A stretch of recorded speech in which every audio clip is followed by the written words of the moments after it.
By a show of hands, how many of you have experienced an adversity in your life that's close to a Category 5 type hurricane?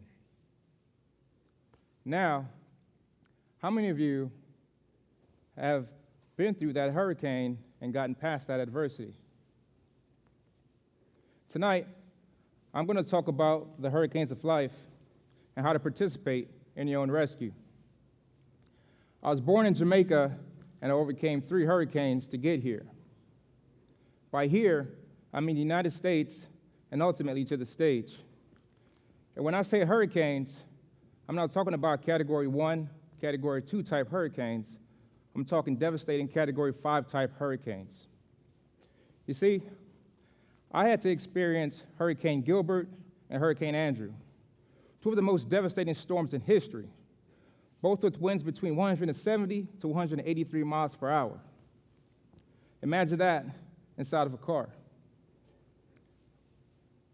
The next thing that I did experience was hurricane life, and that almost took me out for good. But that is when I had to participate in my own rescue. Tonight, I'm going to teach you lessons about survival, overcoming adversity, which I believe you can use that as a survival guide. I'm going to teach you about how to participate in your own rescue, how to use your family when you need them, and how to believe in your community. When I was 5 years old, I faced Hurricane Gilbert. I was in bed, and I thought that I was dreaming. I was too scared to open up my eyes because my bed was wet. What I realized that I was not dreaming, but it was my reality. I thought I was going to get into trouble by my parents.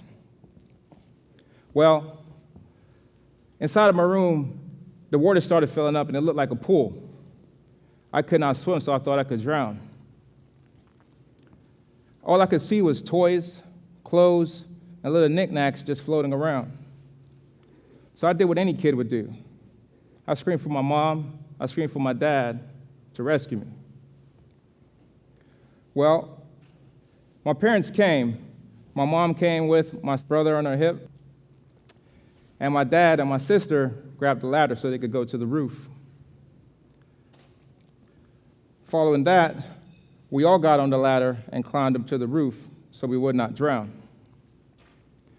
From this massive hurricane, there was 2 million people of our population, and close to 500,000 was affected, and close to 300 people had died. We were without electricity, water, and resources. We were left homeless as well. Luckily for us, my grandfather was a contractor from Cuba. He had built several houses for us. So, once the water subsided, I was able to go and live in one of those houses. I saw how my mom and dad hustle and grind just to get us back to a level of sustainability. I learned 3 lessons from this situation. The first one I learned was about just waking up in bed and your pajamas are soaked does not really mean that you had an accident in bed. But on a serious note, what I did learn was that sometimes you're going to need your family to rescue you. The second thing that I learned, material things are replaceable, but people aren't. In addition to that, I learned that sometimes you can wake up and you never know what you're going to expect. Nelson Mandela once said, "Everyone can rise above their circumstances if they're dedicated and passionate about what they do." That is exactly what I saw from my parents, and I was grateful for that. I ask you to think about, what is it in your life that you are most grateful for? Think about if that was you and you needed to get to the roof of your house, and there was a flood. Who is it, and what would you take with you to that roof to save your life? I ask that you take that and keep that as key as that was what is most important. For the second hurricane that I faced in my life, that was Hurricane Andrew. My family just closed on our new house in Opelika, Florida, and immediately after that, here comes Hurricane Andrew. Once again, we had to board up our houses. We were without supplies and resources for weeks. But I recall what my parents did from Hurricane Gilbert as they saved us, and that left me with comfort. But the biggest thing that I learned from this was, outside of your family and the bandwidth of your family, a community could help you and rescue you. The three lessons that I took away from this was that it is possible to get knocked down, get up, and get knocked back down again. How many of you felt like that? Have you ever had the experience where things just keep happening in your life, where you get knocked down and got back up again? Well, that's how I felt as a kid as well. The second thing that I did learn from this experience was that there's actually some good people in this world. Not everyone is out for themselves. We just have to allow those people to help us. And the third thing was you're going to need a community to rescue you when your family is not there to save you.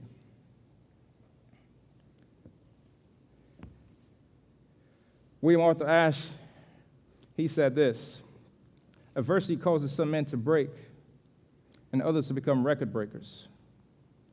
I did not let any of these two hurricanes break me, and it allowed for me to become a record breaker. I charge you to think about all of the adversities that you've been through in your lives and allow for that to let you become a record breaker as you muster that from within. Now, the third hurricane that I told you about earlier is Hurricane Life. And this is what almost took me out for good. When I was 7 years old, we had to move from Jamaica. My mom and my dad went to New York City, and me and my siblings went to Overtown, Florida, one of the worst projects in the state of Florida. We moved in with family for the time being, but what I did not know was family could bring a hurricane in your life. On my first night in America, I was molested at 7 years old by my 13-year-old female cousin. Did you know that 1 in 13 boys in America is sexually assaulted at some point in their lives? I was too ashamed and embarrassed to talk about it, as most men don't talk about these things. In addition to that, we had two families, and I did not want to be the one to cause any riffraff between family. That went on for a while, but when we moved, it stopped. When I was 11 years old, when I was going to school, I always admired Washington, D.C., the White House, all of the monuments, and so forth.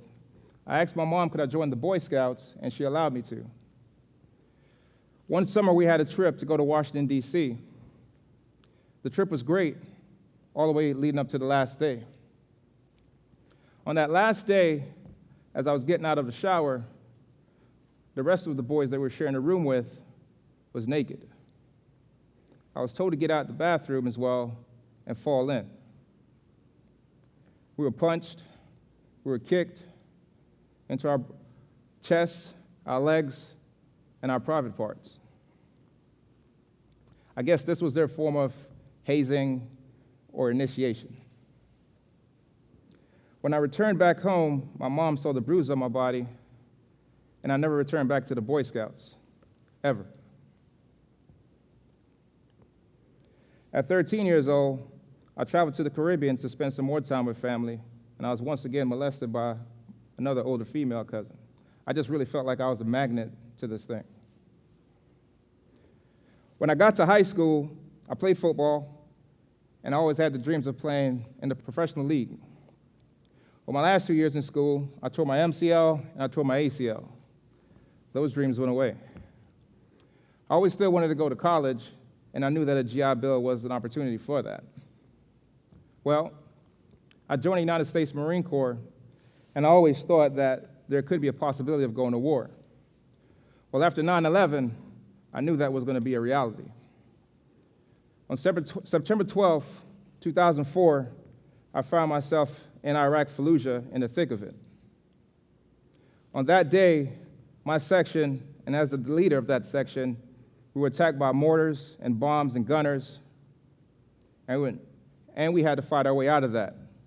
We captured these Iraqis, we put them in the back of my tank, and we brought them back to the base. When we got back to this base, we had to re-up on supplies. So I had to get ammunition, I had to get water, and I had to get food. On our way back, our platoon was in a 360 position, and I had to drop off all the supplies, to off the tanks and to some of the Hummers. As I made it to the last Hummer, I had my close friend on that Hummer, some leadership was on there, our doc was on there as well. We had a brief conversation, and as I pulled into my position next to them, I heard the loudest, massive explosion I ever heard in my life. It was deafening, ears ringing. My tank felt the explosion as it jolted us. My body was halfway outside of the gunner's turret. I got shrapnel to my eye, to my shoulder, and knocked my body down inside of the turret.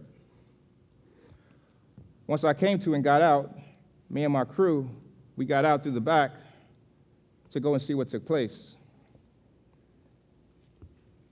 To my eyes, I could not believe what I saw. There was a 500-pound car bomb, which we call it a VBID, just exploded 5 seconds from where I was at. That could have been me. What I saw was a hole that was 5 feet deep, about 20, 30 feet wide. I could see the smoke, I could see the dust, I could smell metal, and I could smell the blood. This Humvee was on fire and burned up. And the same people that I was just talking to was now lifeless. This was my first time to see a dead body in my life. This is when we had to put them in body bags, put them on stretchers, and they got medevaced. But immediately after that, we started receiving incoming fire, and we had to shoot our way out of there to get out of this war zone. When I got out of the military, I suffered with a lot of PTSD and a lot of trauma, and I kept all that stuff to myself. I wound up getting married twice and divorced twice. Now I felt the responsibility of damaging 2 homes. I found myself living in Tampa, Florida, all by myself, depressed, and back in isolation. At this particular point, I was on 13 different prescribed medications.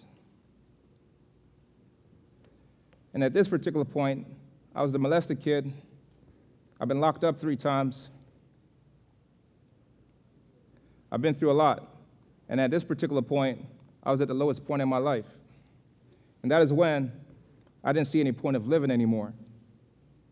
I had some weights in my garage, so I grabbed those weights, went to the bridge that was close to my house, put them to my body, as I wanted to stay at the bottom of the ocean once I put that gun to my head.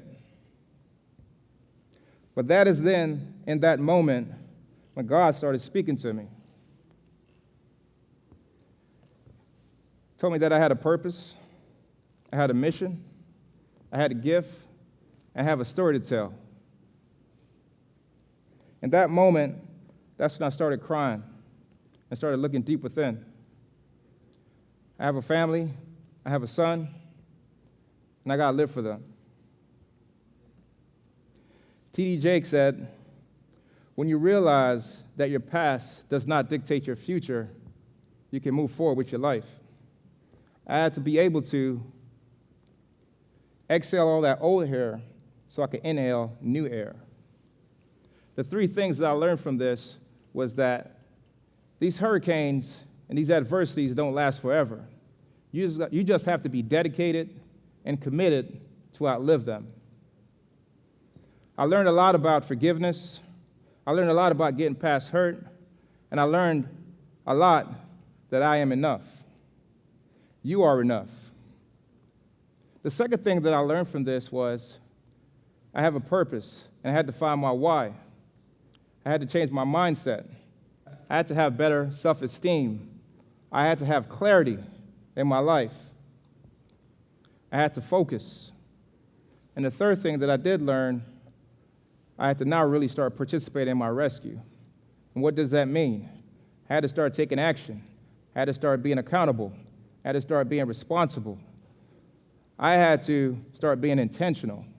I had to start having a clear vision of where I was trying to go with my life. And that included, when things came my way, I had to learn how to start saying no.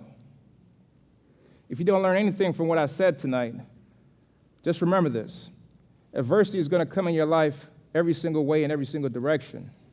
Just remember that you got your family, you have your community, and you have that inner power from within you to overcome these adversities.